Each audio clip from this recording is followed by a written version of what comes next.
System 1 loaded. Once again, Disney has dug up one of their beloved classics and absolutely desecrated it, leaving behind a husk of what was. Hi, I'm Jake, and today we're talking about what happened to Lilo and Stitch.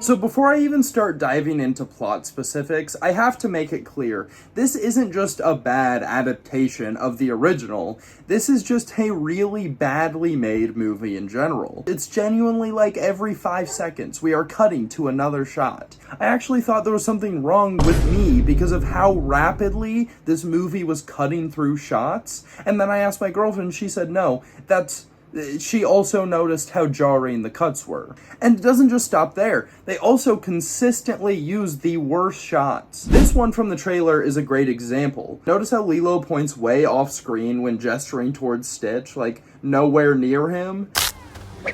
Lilo, how's it going? Look, David, I got a dog. You sure that's a dog? Now, a director who's doing their job would have taken this at least a couple more times to give the editor some options. But that is not what happened, as this janky shot from the trailer is the exact same one that they use in the movie. It's pure laziness. Now, I could sit here and talk about how poorly this thing was slapped together all day, but I fear I better move on to what has really upset the public.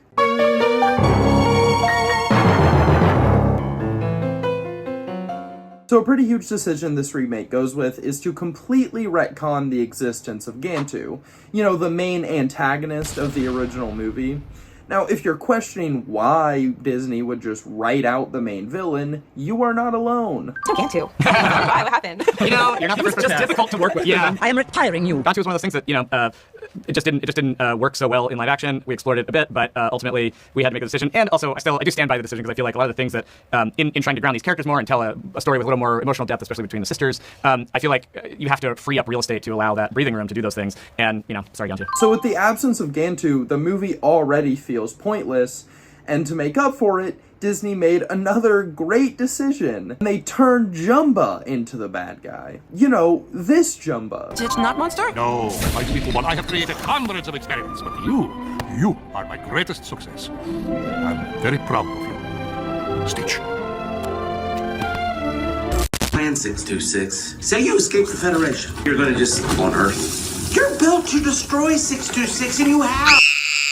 Look, I shouldn't even have to say this, but clearly someone on the writing team fundamentally misunderstood the source material, or, more likely, just didn't care. Everything is made worse by this rewrite. The pacing, the jokes, the entire heart of the movie all feels wrong.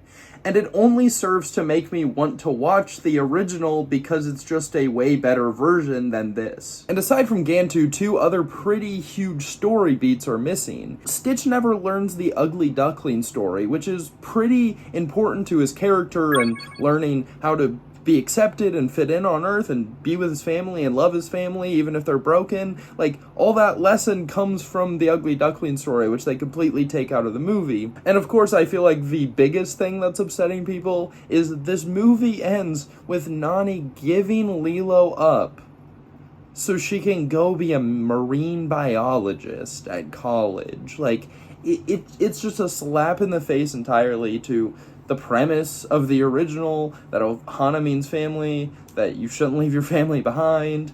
She also leaves Lilo to live at David's house, which is not a permanent adopted situation, which means Lilo could just be taken by the state at any moment and rehomed because she doesn't have a legal guardian there anymore.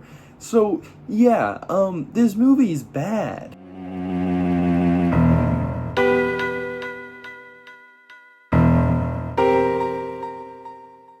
Okay, so this is a smaller category because I don't know a lot about voice acting, but yeah, the voice acting in this sucks. Stitch is good because, like, it's still the OG guy voicing him, he hasn't changed much, but Jumba and Pleakley are horrible. This casting could not have been worse. They don't remotely sound like the originals, and Zach Galifianakis is just a really, really bad voice actor in general. Like, they could not have picked someone worse. Genuinely, Zach, I kind of hate you for even accepting this role. I prefer deranged genius, but thank you for the introduction.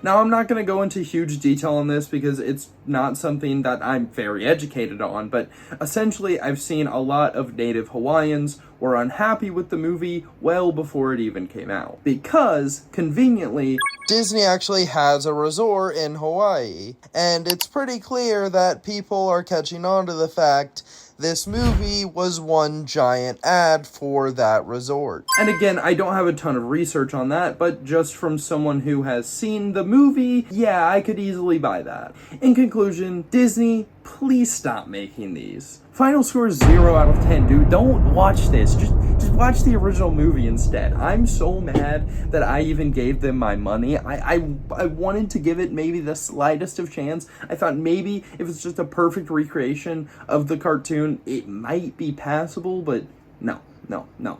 It was worse. And it's bad. Don't watch this movie. Make sure you hit subscribe and turn on notifications, and please stay tuned because the next video we will finally continue our series of reviewing every Spider-Man movie. And I know I keep saying that in every video and that I keep not doing it, but I promise I've got to get back to it. Eventually, this channel will have a review for every single Spider-Man movie on it, and next up is Spider-Man Far From Home. I don't know if there's enough Ohana in all of Hawaii to fix this problem. All new from Walt Disney Pictures, the sequel to the hit movie Lilo and Stitch. But this time, Stitch has a glitch. Lilo and Stitch 2. Stitch has a glitch. Now on Disney DVD.